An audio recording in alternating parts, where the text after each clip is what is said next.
old ones, you didn't drop enough of the low paid, and the other thing, this individualisation, it looks grossly unfair to families where there is only one wage earner. Well, it is not grossly unfair, and the fact that the changes that I made today will take 125,000 persons out of the top rate of the tax back to the standard rate.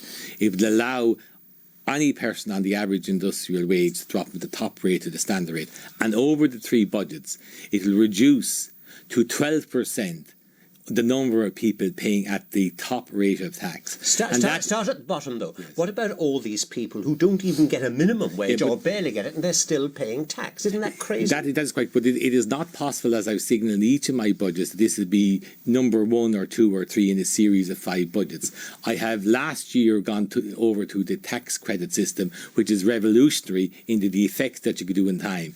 And when we complete this particular process, by the 6th of April 2002, you will have a tax system in Ireland that will be soundly based on very solid foundations. The reality is that Irish society has changed. There are only 103,000 persons of single income earners who pay at a higher rate out of a population, or market population of 1.7 million.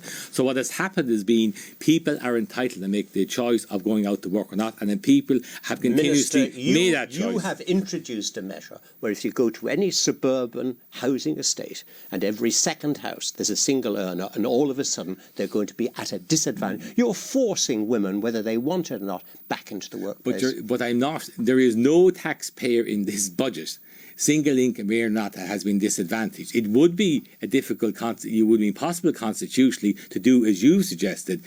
What has happened, what I've done is that as double income arrange a partnership, husband and wife working, it gets on the average industrial wage will increase their take-home pay by £40 a week, and those people have additional costs in a variety of areas, and they must be met, and that is the only way that you're ever going to get a situation that you're upwards well over 80% of people paying at the standard Michael rate. Noonan, you're convinced by that?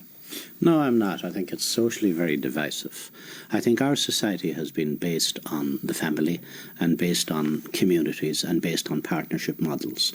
And there's a dramatic change in philosophy here to a society that's based on the individual. They tried that in England in Mrs. Thatcher's time. It was called Thatcherism. That's not and the they case. got tired of it very quickly. That is not the case. We're moving towards a more materialistic society. And if you, raise the individual rights and concerns above that of the family or of the group, if you force women back into the labour force, and they will be forced back, because you have a very clever device, Minister, where you have made the allowance transferable from spouse to spouse. So a woman will be forced out even to take a low-paid job so that her husband can enjoy the benefit of the double range. That is not the case. It's a labour force. It's a labour force thing, but it can destroy society. This is a most significant budget that has come through since I went into politics, not because of the measures in it, because you are changing the kind of Ireland which we have known, and you're changing it for the worse. Justified. That is total nonsense. And if it was a certain other constituent, the Michael Noonan's lady constituency, I could expect him to say that.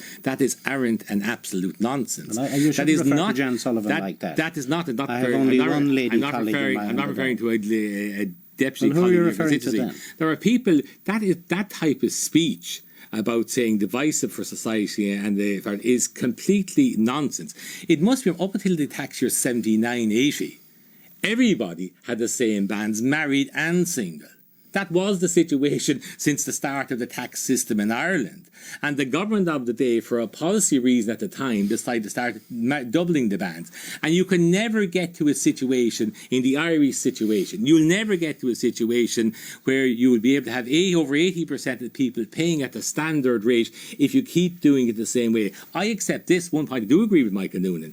Last year's budget and this year's budget are the two most radical budgets, radical and innovative and revolutionary in the history of the tax system in Ireland, and will lead to a situation by 2002, 2 years and 5 months hence, of having a proper tax system. And after that, there are lots of things you could do which are less costly, focused on targets. Radicalism is not the test. Pol Pot was radical. You know, effectiveness and competence and fairness and equity and creating a nation. that works properly, where people are happy and fulfilled, rather than creating an economy where everybody is a bit in the machine that has to be forced out to work and act as economic man or economic